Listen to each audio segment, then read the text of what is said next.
Boa noite, ou melhor, quase bom dia. Que Deus nos abençoe a todos.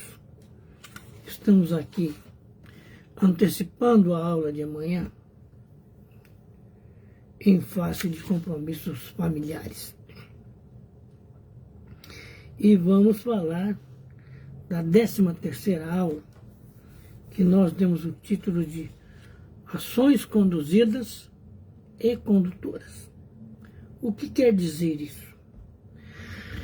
Ações conduzidas dentro da mediunidade, elas são conduzidas pelos espíritos. As ações condutoras, que são aquelas que os médiuns ativam, aquelas que eles iniciam, é o compromisso do médium, o compromisso com o estudo, o compromisso com a doutrina espírita, o compromisso com as pessoas da casa que ele conduz, o compromisso com o amor ao próximo. E para praticar tudo isso, é preciso entender aonde o Espiritismo interfere, ajuda, esclarece, amplia a visão do médium, né? E a sua relação com os espíritos. Então, é preciso que ele busque tudo que está ao seu alcance. Se na casa que ele frequenta tem dias de estudo, participe dos dias de estudo. E aprenda aquilo que está sendo ensinado. E em casa, dê continuidade. Está estudando o livro dos médiuns. Então, está lá no primeiro capítulo. Não o palestrante, o dirigente, não vai desenvolver o primeiro capítulo numa noite só. Não. Numa aula só. Então, ele vai particionar esse primeiro capítulo e vai desenvolvê-lo em várias aulas. O médium, né, vai para casa e vai continuar esse estudo por si mesmo. E se houver dúvidas, anote essas dúvidas e leve para a casa onde ele está estudando. Com certeza, ele vai obter respostas que, quando estudando sozinho, ele não conseguiu no primeiro momento. Agora, por que isso? Porque o Espiritismo é, ao mesmo tempo, uma ciência de observação.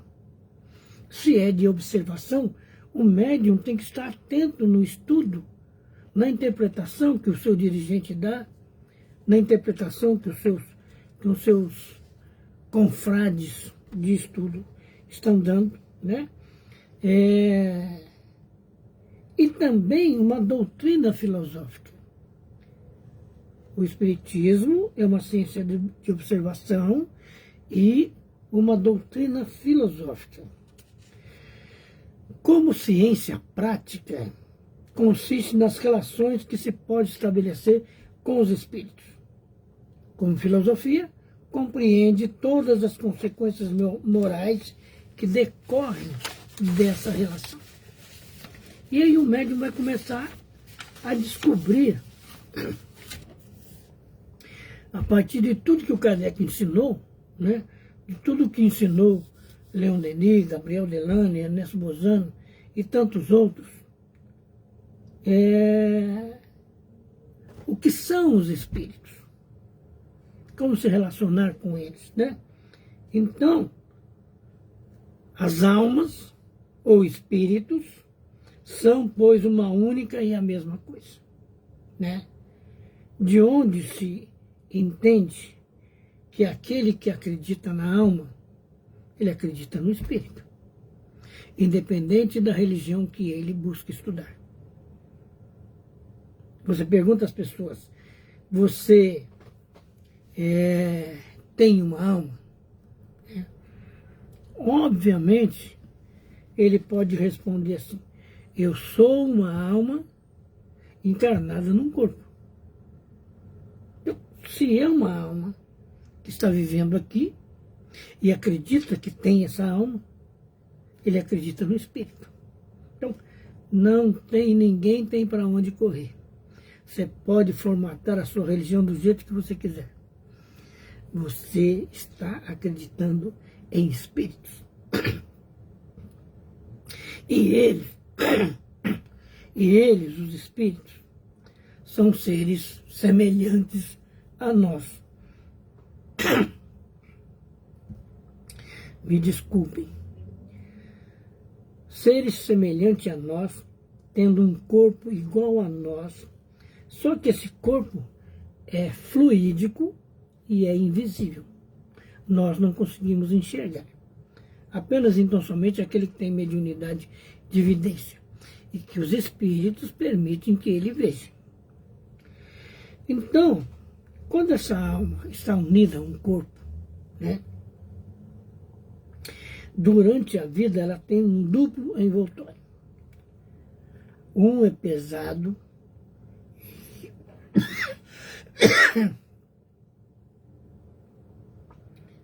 grosseiro e destrutível. É o corpo. O outro, fluídico, leve, indestrutível. É o perispírito. O perispírito é o laço que une a alma ao corpo. Por seu intermédio, é por seu intermédio que a alma faz o corpo agir e percebe as sensações experimentadas pelo corpo. É uma coisa que nós precisamos prestar muito atenção, e principalmente o médium, né? Que ele, enquanto espírito, nós, enquanto espírito, nós fazemos o corpo agir. O corpo não age sozinho. Em termos de movimento, em termos de atitude. Não estamos falando aqui em termos de metabolismo. Não. Estamos falando em termos de comportamento e conduta. É o espírito que faz o corpo agir, né? Então, a criatura despertou pela manhã, o espírito se posiciona de tal forma que nós não prestamos atenção. Nós estávamos, o corpo dormindo, e a gente sonhando, ou está em outro ambiente, e nós não nos damos conta de que o espírito, o nosso espírito, nós espiritualmente, adentramos novamente o corpo e passamos a agir. Preferencialmente, despertou fazendo uma prece de agradecimento ao Pai por estar continuando a viver por aqui, né? E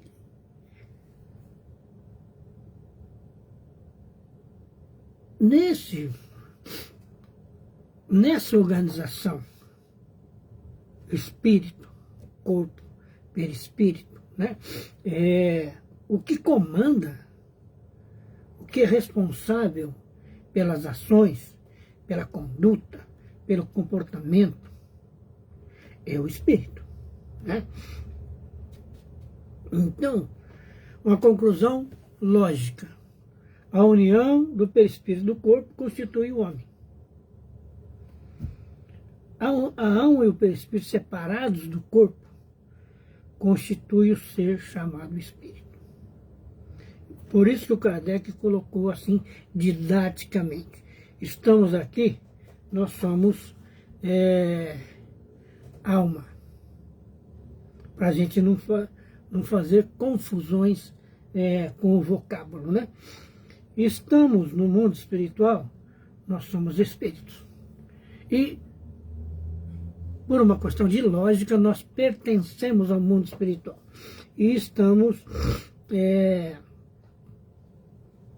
momentaneamente vivendo aqui na Terra, né? Então, o que nós entendemos? Aqui na Terra nós fazemos um drama imenso com a questão da morte. Uns levam, inclusive, ao desespero, ao desequilíbrio, um corpo que parou de existir. Por que o corpo parou de existir? Porque o espírito se afastou dele. Então, é isso que o Kardec chama de fenômeno natural. Faz parte do processo evolutivo. Nós estamos aqui para viver 60 anos, 80, 100, nós não sabemos. Uns vão embora até antes disso, ou porque estava previsto, ou por imprevidência da pessoa, né? Então, a morte é apenas a destruição do corpo físico, do envoltório corporal. Nada mais do que isso. Quando nós compreendemos isso, com liberdade de sentimentos, com liberdade de conhecimento, nós vamos deixar de sofrer o sofrimento exagerado, às vezes desequilibrado mesmo, porque nós sabemos ali que naquele corpo duro, rígido, gelado, apenas então somente o espírito se afastou.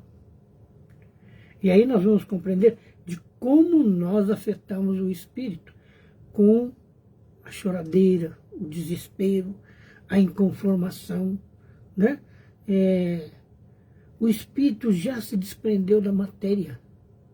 O que podemos fazer nós para trazê-lo de volta? Nada. Simplesmente nada, né? Então,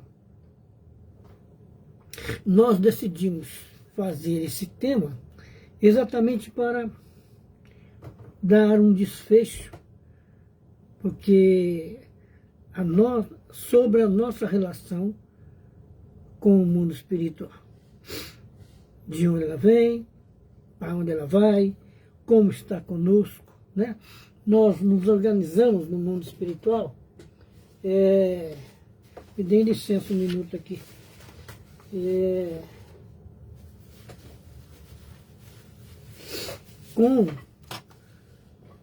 Para o trabalho mediúnico. Então trazemos as sensações, as percepções organizadas no nosso arcabouço físico. Agora, quem vai atuar, quem vai fazer agir, quem vai fazer sentir essa estrutura mediúnica é o espírito. O nosso espírito, nós espiritualmente falando. E agora, nós, como todas as pessoas, vamos passar pela infância, pela adolescência, pela maturidade, pela fase da velhice, que nós sequer conseguimos agradecer a idade que nós alcançamos. Porque a velhice do corpo como é que eu digo assim? É como se estivéssemos recebendo um certificado de bem viver, de aproveitamento. Então não há, nenhum prejuízo para o espírito. Nós sabemos desde cedo que o corpo vai envelhecer. E que não adianta, claro, ir buscar maquiagem, tratamentos cirúrgicos, coisas que nós estamos vendo por aí, que também isso vai envelhecer. Porque aqui nós não ficamos, nós não pertencemos ao mundo material. Nós fazemos parte do mundo espiritual, né? E sendo assim, a velhice não deve nos atrapalhar. E nós temos aí dois exemplos dentro do movimento espírita. Hoje esse movimento espírita está sendo agraciado, melhorado, aperfeiçoado pelo movimento virtual, né? Por causa da tecnologia, da computação, dos celulares. Então, A velhice é o corolário, é o agradecimento da natureza pelo modo como nós vivemos. Então, é muito bom, sim, chegarmos à velhice. Ora, as mazelas que ela traz é em face do enfraquecimento físico, que é normal. Nós não podemos hoje, eu, Ademar, estou com 74 anos, eu posso fazer o que eu fazia aos 20 anos? Não, de maneira nenhuma. Agora, não vou ficar frustrado, não vou ficar decepcionado, porque eu não posso fazer isso ou aquilo. Eu tenho que admitir que o meu corpo já não consegue fazer isso. Então, é hora de delegar. O filho, as filhas, né? Irmãos mais novos, podem nos ajudar nesse sentido. Aliás, é uma maneira de cultivarmos o amor ao próximo. E o Espiritismo clareia isso na nossa mente, demonstrando para nós que a vida não pertence ao planeta Terra. O planeta Terra é um estágio de escolaridade, é um estágio de desenvolvimento. Quando a gente termina, o corpo deixa de funcionar e é assim mesmo o corpo deixa de funcionar. Mas nós nos prendemos aos gatilhos. Fulano desencarnou porque tinha um câncer. Nós vemos na mídia, houve um acidente ali e fulano de tal não resistiu. Como assim? O corpo não resistiu aos ferimentos. A alma se desprende desse corpo. É assim, não é de outra maneira. Nós é que temos que buscar essa maturidade para perceber que simplesmente é uma troca de roupa usada. Só assim, simplesmente assim, né? Então, entender que a morte livra o espírito do envoltório que o prendia à terra e o fazia sofrer. Por que faz sofrer? Por causa das doenças, por causa do cansaço, do trabalho, né? As adversidades que a vida apresenta, que são experiências que nós devemos vencer. Somente isso. Sabe, nós podemos entender como provação, como expiação, mas são exercícios espirituais, exercícios morais, exercícios emocionais que tendem, se bem cumpridos, ou cumpridos a rigor, a contento, a nos levar a um estado evolutivo mais avançado em relação ao planeta Terra, né? Então, essa tal de morte, né, nos leva faz o devido livramento, como dizem os nossos irmãos evangélicos. Nós devíamos pensar assim: nossa, fulano se desencarnou, ele passou por um livramento. O livramento de dores, de sofrimentos, de cansaços. Mas o que é que seus parentes fazem? Põe-se a chorar diante do caixão, né? Hoje, graças a Deus, é um benefício que a pandemia trouxe. Não se faz mais evangelho como antigamente. Evangelho não se faz mais velório como antigamente, né? Pela prefeitura, são algumas horas só. Se a criatura tem dinheiro e quer fazer do velório o que nós sempre fizemos, um ponto de encontro entre familiares que vivem em outras cidades, aí agora tem que pagar. Tem como se diz, ambientes propícios, ambientes que foram criados para o velório e que se paga, né? Então, vamos raciocinar. As criaturas que desencarnaram pelo Covid, Aqui no Brasil foi aí um número aí que superou os 700 mil. E que não tiveram direito ao velório. Elas estão no plano espiritual, vivendo, cada um com a sua condição. Muitos se livraram desse corpo, com dignidade. Sofreram naqueles momentos, sofreram. Mas aquele sofrimento ajudou muita gente, né? E então o que acontece? A gente vai compreender que os espíritos povoam o espaço, né? Eles constituem um mundo invisível que nos rodeia. Por isso que o Kardec disse que os espíritos nos acotovelam. Paulo de Tarso disse que há uma nuvem de testemunhas, né? Em face dessas coisas todas aí. Aí nós vamos perceber como é que vai viver esse espírito. Os espíritos têm todas as percepções que tinham aqui na Terra, mas num grau muito mais alto. Sabe? Porque as suas faculdades não estão mais amortecidas pela matéria, pelo corpo.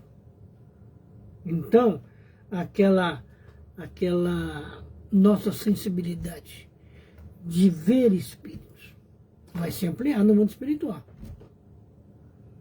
Aquela sensibilidade de ter percepções psicológicas do comportamento desse ou daquele, de como ajudar as criaturas. O atendimento fraterno dentro da casa espírita nos exige isso, né? Nos pede isso, nem é exige, né? Nem é exigência, mas nos pede isso. A visão psicológica, o trato psicológico com aquela criatura que chega desnorteada, querendo solução para isso ou para aquilo, né? E o espírita que está ali nessa tarefa, ele vai usar do quê? De psicologia. Na revista Espírita, nós temos uma informação, uma licencinha aqui para nós, aqui, que é fundamental, né? Para a gente entender, né?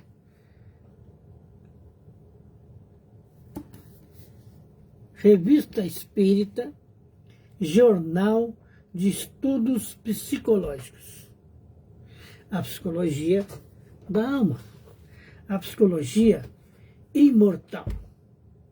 Nós fomos criados por Deus com a condição sine qua non, básica, fundamental, de imortalidade. Quantas vidas tivemos?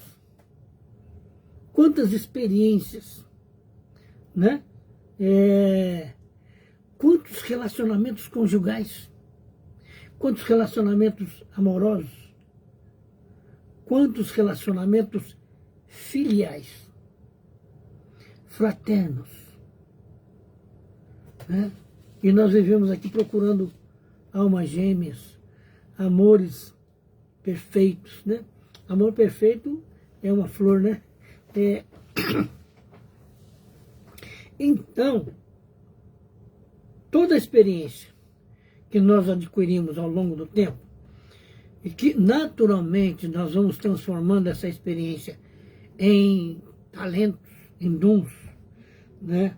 No mundo espiritual, nós vamos ganhar uma amplitude dessas sensações e vamos ter sensações que para nós são desconhecidas, ou como dizia Herculano Pires, deslembradas, né? Ou seja, nós não lembramos mais daquelas sensações, mas vamos ao pouco e pouco nos ambientando com esse mundo espiritual e vamos ganhando, recuperando esses talentos espirituais que estão em nós, né? Nós vamos perceber que os nossos sentidos aqui na Terra são limitados, que não nos permite ver e nem ouvir os espíritos, né? E no mundo espiritual nós estaremos livres não só porque estamos vivendo entre espíritos, né? como alguns estudos que nós já fizemos aqui, em estudos da obra de Caibal Chútil, que eles nos mostram a vida no mundo espiritual. Então, aqui, se nós pegarmos, tem um exemplo desse, pegarmos uma caixa de fósforos e colocarmos a 100 metros de distância de nós, aqui na Terra nós não enxergamos mais. Tá, num plano, né, 100 metros de distância coloca a caixa de fósforo. No mundo espiritual, o espírito vai ver essa caixa do tamanho real dela, a despeito da distância que ele está dessa caixa de fósforo. Então, morrer o corpo para nós devia ser um momento de felicidade. Pensemos nisso. Devia ser um momento de felicidade, né? Mas quase que normalmente nós saímos daqui meio atrapalhados, meio o GPS, sabe, com mau contato. Por quê? Porque aquilo que Jesus disse, se tiverdes uma fé do tamanho de um grão de mostarda, e um grão de mostarda, se tiver muito, tem 2 milímetros de diâmetro, né? Que é muito pequeno mesmo, e com essa fé desse tamanho, somos capazes de mover uma montanha de problemas. Porque nós estamos confiando em Deus, confiando em Jesus, nos amigos espirituais, nos espíritos superiores, né? Então, o que para a gente é importante é estudar, meditar e raciocinar com discernimento. Nós já dissemos aqui algumas vezes, o Kardec, em face da capacidade cerebral que ele tinha, ele dizia que em 10 anos seríamos capazes de termos estudado e entendido a doutrina espírita, né? Mas junto à obra que ele fez, que são pelo menos, se nós contarmos os 5 livros básicos, né? Mais o que é o Espiritismo, o Principiante Espírita, né? E as 12 revistas espíritas, nós teremos aí um total de pelo menos 19, 20 livros para estudar Kardec. Agora tem Leon Denis, que é o continuador principal. Depois tem Gabriel Delany, que Kardec pegou no colo e disse assim, esse vai fazer um benefício imenso ao estudo do Espiritismo. Depois o Gabriel, ou melhor, na sequência vem Ernesto Bozano. E aqui no Brasil nós temos José Herculano Pires, nós temos Hermínio Corrêa de Miranda, nós temos Deolindo Amorim, mais recentemente Jorge Renzi, que são criaturas que estudam e ampliam para a gente o entendimento do Espiritismo, né? Então, nós vamos compreender que estamos fazendo um estágio aqui e que amanhã a gente volta para o mundo espiritual, que é o nosso mundo, é a nossa casa, né? E vamos perceber que os espíritos conservam as afeições sérias que tiveram na Terra. Eles se comprazem em voltar junto daqueles que amaram. Sobretudo, e é importante saber disso, quando são atraídos por pensamentos e sentimentos afetuosos que dirigimos a eles. Então, a nossa relação com o mundo espiritual é de sentimentos, é de emoções, é de pensamentos com discernimento, com lógica, que nós atraímos essas criaturas, ou não deixamos que elas se desprendam de vez de nós. Porque nós estamos sempre pensando, agradecendo o que elas fizeram, o que nos ensinaram, os nossos pais, os nossos avós. Tem coisas assim na nossa história que precisamos relembrar para fortalecer a nossa relação com esses amigos que já foram, né? Então, perdemos, por exemplo, essa ideia que as pessoas têm de que só por ser espírito, esses espíritos devem saber tudo, ter a sabedoria soberana. Não. Os espíritos são o quê? A alma dos homens que deixaram a matéria. Quando estavam aqui, eles sabiam de tudo. Nós temos uma mania de endeusar, por exemplo, um médico, porque ele estudou medicina. Ele faz essa e aquela cirurgia. Mas todo esse conhecimento que esse médico tem serve na engenharia? Na engenharia de eletricidade, eletrônica, na indústria de transformação? Não sabe. Na indústria de mecânica de automóveis? Não serve. Então, o médico, ele é muito bom na medicina, mas ele pode ser alguém dependente em outras áreas do conhecimento humano. Porque Leonardo da Vinci, nós temos hoje, eu acho que ninguém com aquela capacidade de dominar 9 áreas do conhecimento humano, né?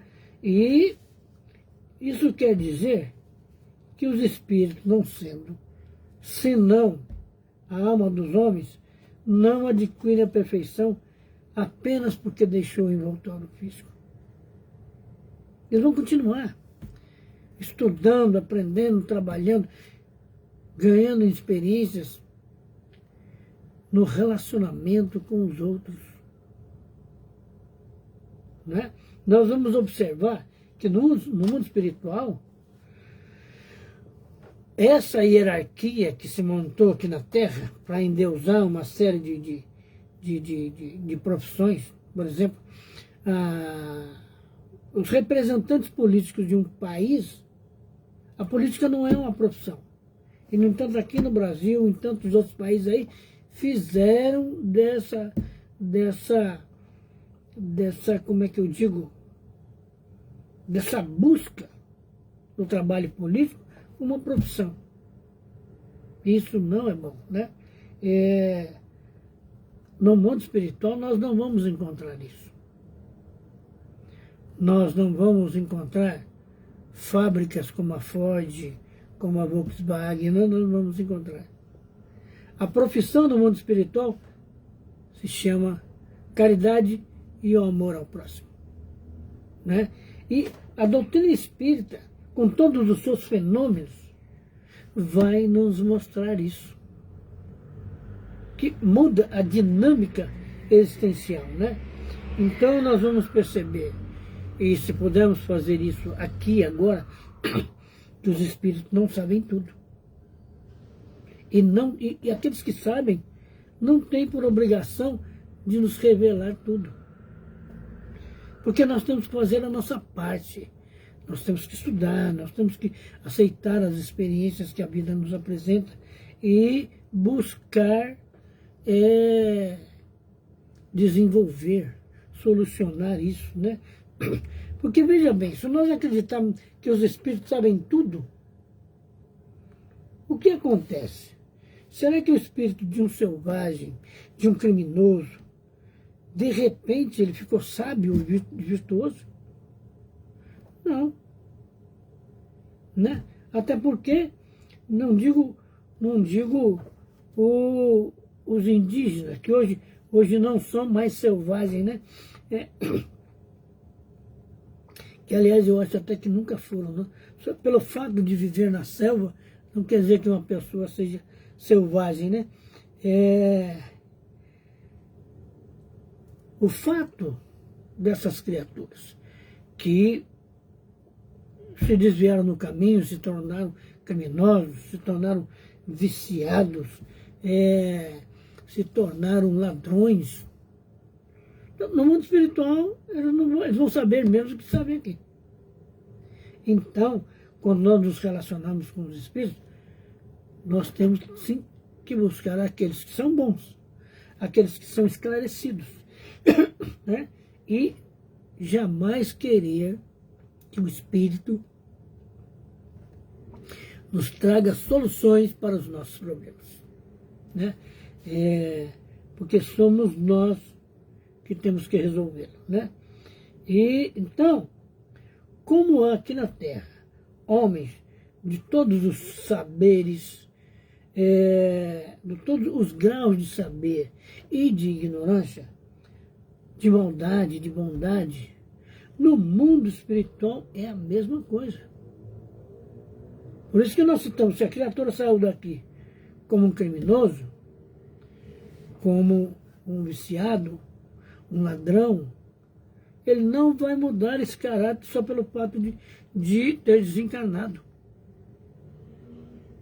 Não, é difícil. Porque para isso é preciso um processo de evolução. E a evolução dos nossos sentimentos, das sombras para a luz, é um trabalho insano, muito grande, muito forte.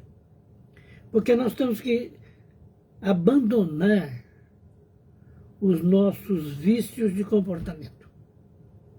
Nós temos que aprimorar o pensamento, o sentimento, a atitude, para chegarmos no mundo espiritual em melhores condições.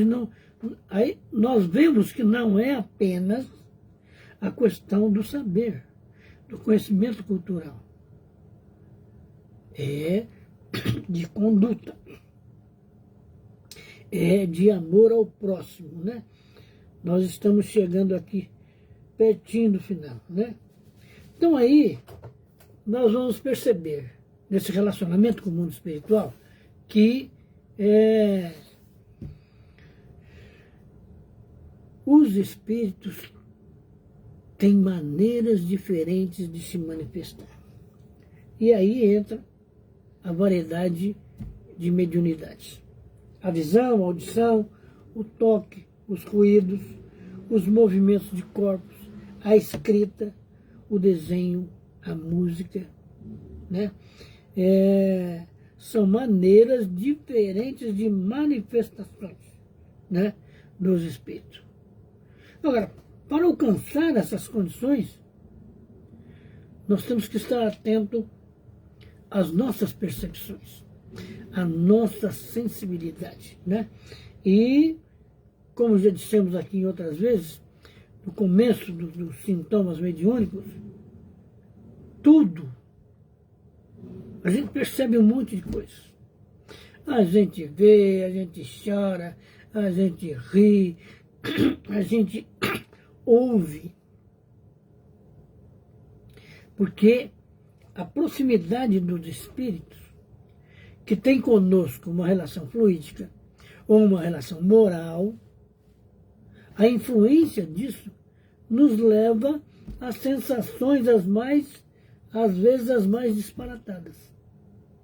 Como dizia o Divaldo, quando ele começa o desenvolvimento, a educação da mediunidade, ele ia num casamento e ficava mais feliz do que a noiva. Ele ia num velório e sofria mais do que a viúva ou o viúvo. Porque com a mediunidade, a sua sensibilidade se dilata.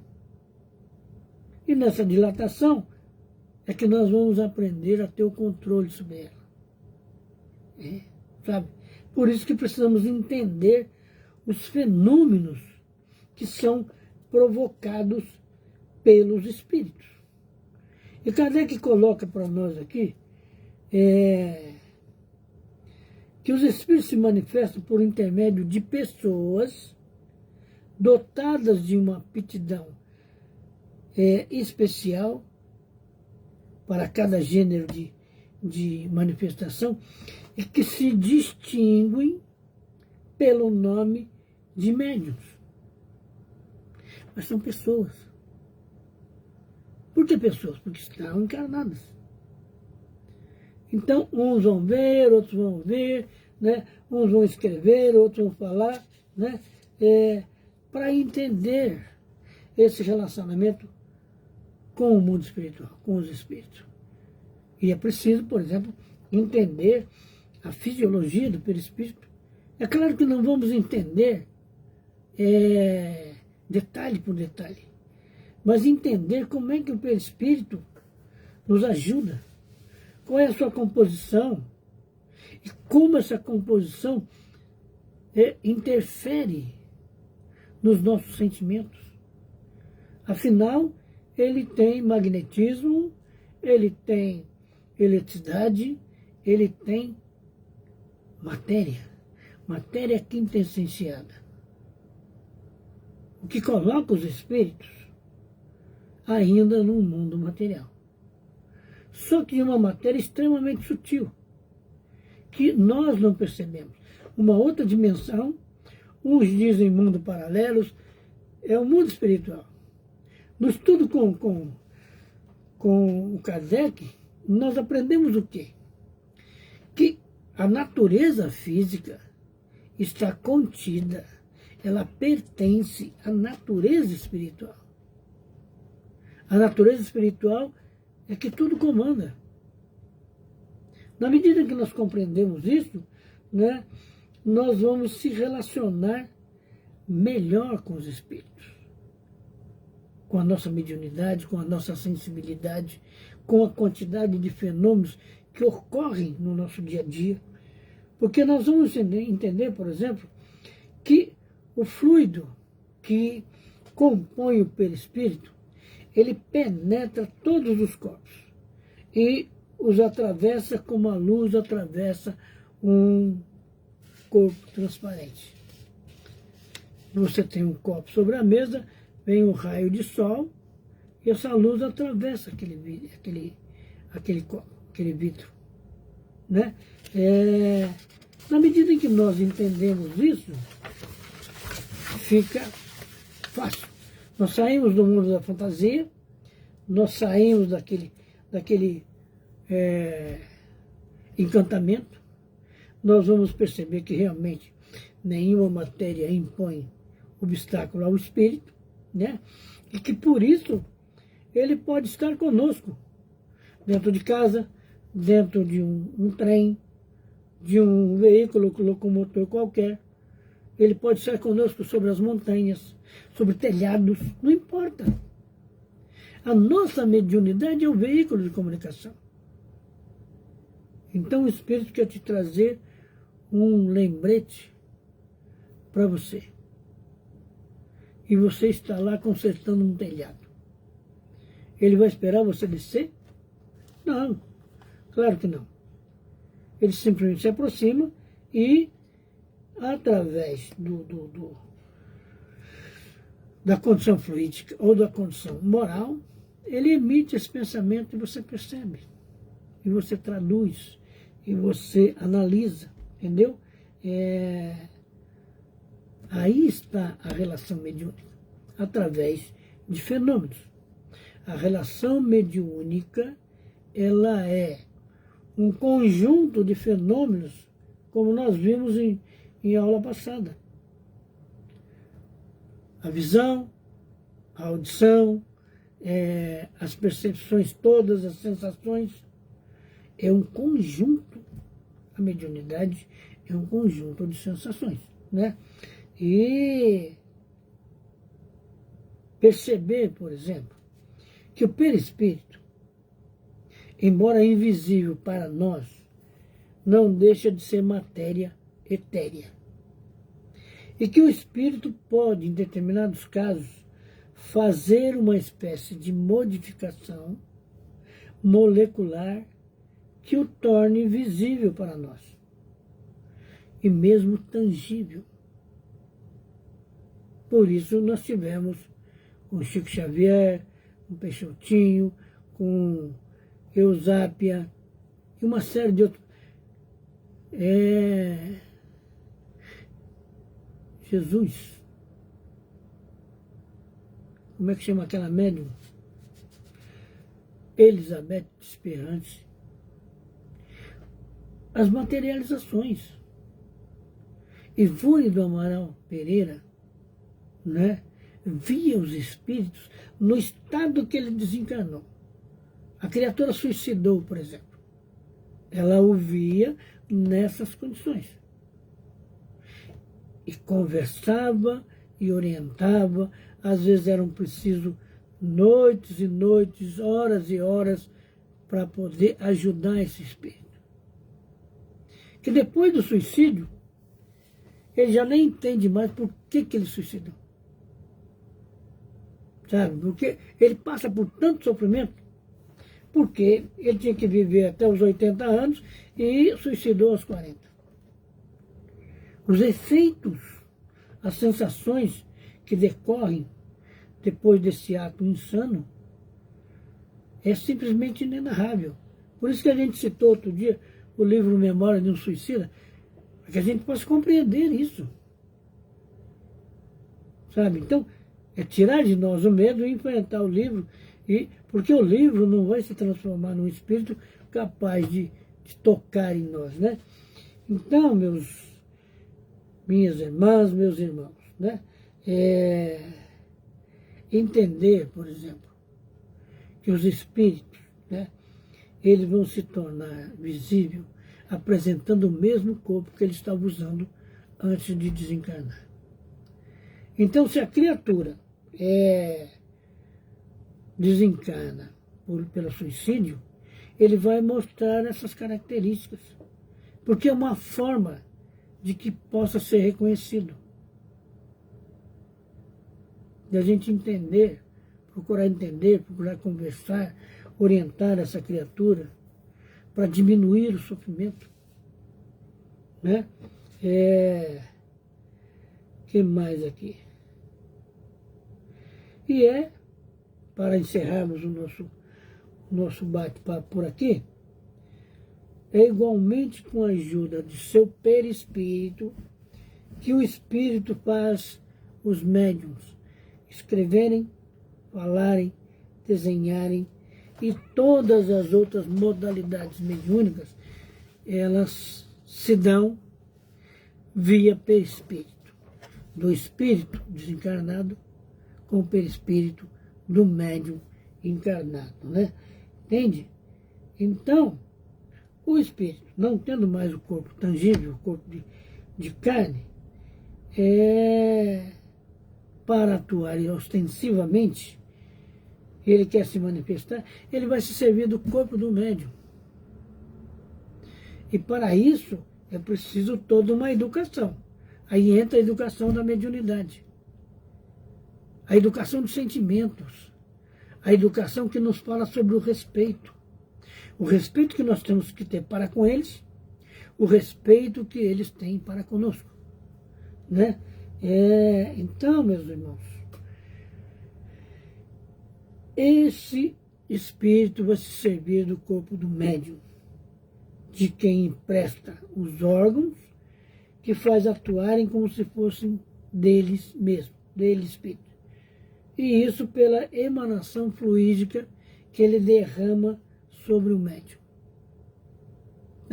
Não há incorporação do ponto de vista do espírito com seu perispírito, afastar o perispírito do médium e tomar conta desse corpo. Não, isso não vai acontecer. A incorporação, como se entende, ela não acontece. Mas nós percebemos aqui que é pela emanação fluídica que o espírito derrama sobre o médium, fazendo o médium sentir a sua presença, e aí o médium vai identificar esse espírito a partir do que ele pensa, porque pelo pensamento vai se entender a intenção do espírito, né? E aí está o desenvolvimento da mediunidade, a educação da mediunidade através dos fenômenos espíritas. Assim, minhas amigas, meus amigos, nós estamos encerrando essa tarefa. Que Deus abençoe a todos, que dê a todos bons dias, bons fluidos, bons sentimentos, boas sensações. Que Deus abençoe a todos vocês.